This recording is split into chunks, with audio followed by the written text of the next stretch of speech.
So hello guys, welcome back to another video. In this video I'll be showing you how you can record your user submission contact forms on your WordPress website.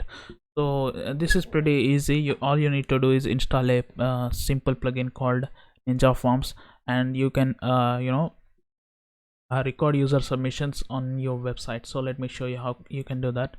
First, log into your WordPress dashboard and then go to the plugin section and click on add new plugin. Then search for the Ninja Forms plugin. Then download and install this plugin to your WordPress website, which is Ninja Forms contact form dash the drag and drop form builder for WordPress. Then activate it. Then you need to go to the Ninja Forms. Here it will show up like this, something like this. So once you go to the Ninja Forms and dashboard, then you can click on add new, and here are some templates. Here are some templates from Ninja Forms where you can these are pre-made templates. You can pretty much use them.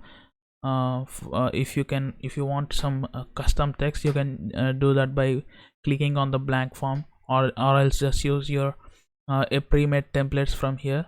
There are also additional templates for creating a post, editing user profile, MailChimp sign up, registering registering a WordPress user, etc.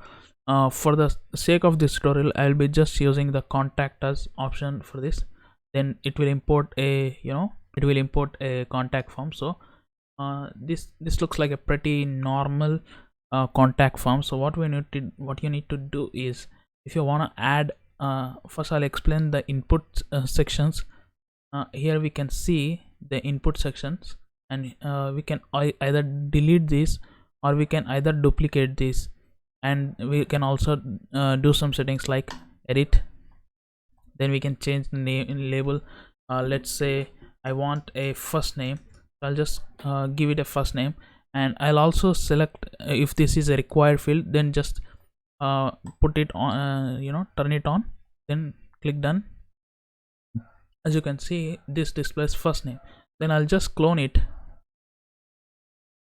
Okay, then I'll just write it as last name.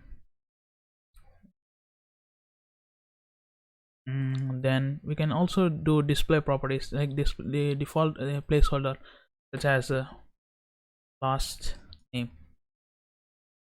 Okay, here it will come in the placeholder section. You can also do for this as well, last name. Then we have email message. This is a standard contact form. If we need to add more features, what we need to do is click on the plus icon here. Here there are some more fields.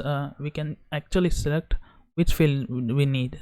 So let's say you're building a something like a contact form that requires an address. So we'll just drag and drop this here. Okay, that's it. And we can also do like custom fields like HTML. If you want to add HTML, then we can do that as well. So I'll just remove this. Okay, this is the form I need, basic contact form. What I'll be doing is just click publish. You can also see additional features like emails and actions. We can keep actions like success message. Do you want to show a success message or once the once the form is submitted? And then we can also show if we want to send a notification to the user, etc. like email confirmation, etc. Things like that. Then we can also add new actions from here. Then we can also has display options such as what would be the title of the form. I'll say test form. I'll just select test form. This will be easy for us to identify. Then click. We can just these are just basic things. What we need to do. What the what this program need to do once the form is submitted. So I'll just not play around with a lot of it. For a basic contact form, this is not all those settings are not necessary. So what I'll be doing is just click on this publish button, then click on this public link, then copy this ID, then go to your localhost,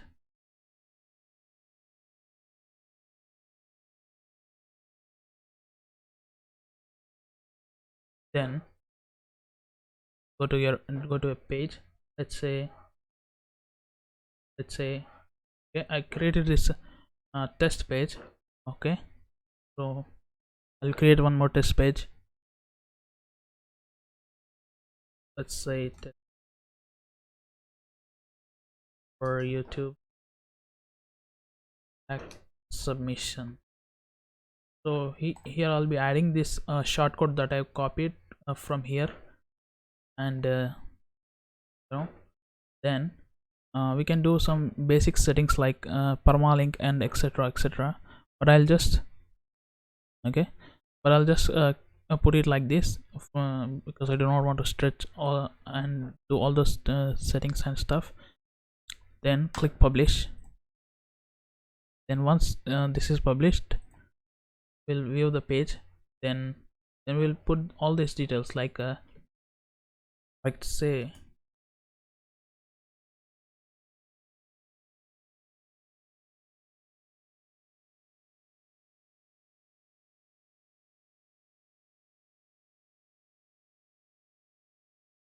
then what we need to do is then click on the submit button here.